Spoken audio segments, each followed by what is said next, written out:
23 फरवरी तक आवेदन आमंत्रित किए जाएंगे ऑनलाइन, और 7 मार्च से 17 मार्च तक में परीक्षा होगी। 17 मार्च तक, और ये परीक्षा होगी 1 to 5, 6 to 8, 9 to 10 और 11 to 12 चारों कैटेगरी की होगी, एक्सेप्ट हेडमास्टर की परीक्षा नहीं होगी इसमें। इसके बाद जब ये उसके बाद का आगे का कार्यक्रम बनेगा, बहुत जल्दी बनेगा, उसका भी वो हेड टीचर का है, लेकिन वो अभी नहीं, लेकिन बहुत जल्दी उसके लिए भी आएगा मामला। लेकिन फिलहाल जो है वो TRE 3 है, और TRE 3 का ये मामला जो है बता दिया मैंने। आवेदन 10 फरवरी से 23 फरवरी, परीक्षा 7 मार्च से 17 मार्च। ये परीक्षा की तिथि अभी हम लोगों ने जैसे बताया कि टेंटेटिव है, क्योंकि हम लोगों को अगर इलेक्शन के कारण से अगर DMs की लॉ एंड ऑर्डर की व्यवस्था वगैरह कई पहलू होते हैं जो आप लोग जानते हैं, तो अगर वैसे कुछ पहलू होगा तो उस पर आगे पीछे कुछ करना पड़ सकता है।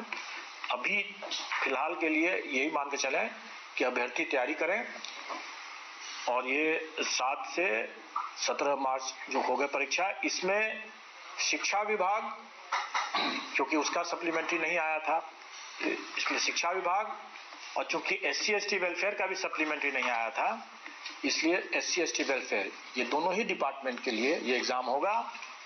और चूंकि इस EBC BC वेलफेयर डिपार्टमेंट का सप्लीमेंट्री रिजल्ट आ चुका है, इसलिए TRE 3 में EBC BC वेलफेयर सम्मिलित नहीं है,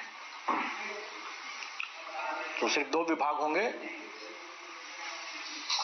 और इस बार हम लोग विभागों के बीच में चयन का प्रावधान नहीं रखेंगे। हम लोग उसमें जैसे हम लोगों ने पिछले बार भी किया था, 38 के बाद 39 से करके किया था, उसी तरह से रहेगा।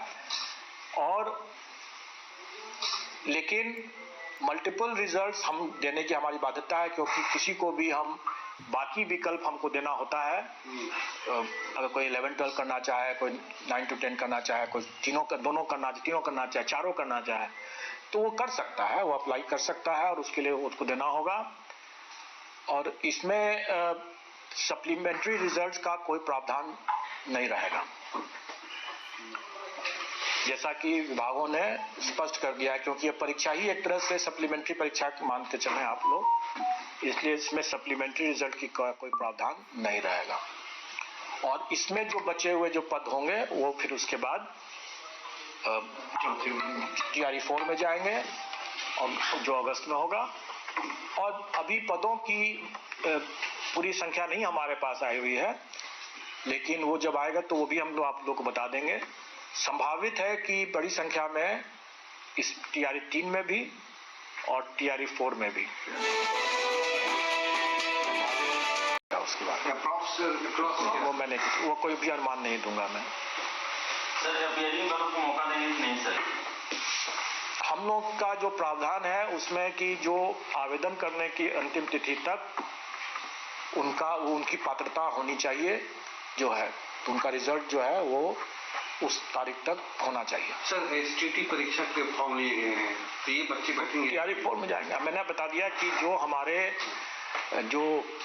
आप इसको अगर जैसे मैंने पहले भी कहा, इसको सप्लीमेंट्री एग्जाम अगर के दृष्टिकोण उस तरीके से समझने में ज्यादा आसानी लगेगा लोगों को समझने में। डोमिसाइल कैसे कर रहे हैं सर? देखिए, मैं कोई भी नीतिगत मामले में इस पर कुछ भी नहीं कर सकता हूँ। वो नीतिगत मामले जो भी है वो सरकार के क्षेत्राधिकार में है, और वो उस पर मैं कोई भी टीका टिप्पणी नहीं करूंगा। अपियरिंग वाला भी क्लियर नहीं हो पाया सर, जैसे आपने कहा कि हमारे हिसाब से जो परीक्षा जो आवेदन की अंतिम तिथि तक जो लोग उसके लिए एग्जाम के लिए योग्य होंगे, हमारी TRE 3 की परीक्षा के लिए जो योग्य होंगे वही भाग ले सकते हैं। सर अटेम्प्ट कर सकते हैं सर, 3 अटेम्प्ट मान लीजिए खत्म हो गया तो वो चौथा में फिर से नीतिगत कोई भी बिंदु हम नहीं कमेंट करेंगे। इसके लिए हमें अगर जानकारी भी होगी तो भी मैं कमेंट नहीं करूंगा, मैं कर नहीं सकता हूं, मैं इसके लिए अधिकृत नहीं हूं। तो आप इसके लिए शिक्षा विभाग से ही आप पता करें कि क्या हो सकता है।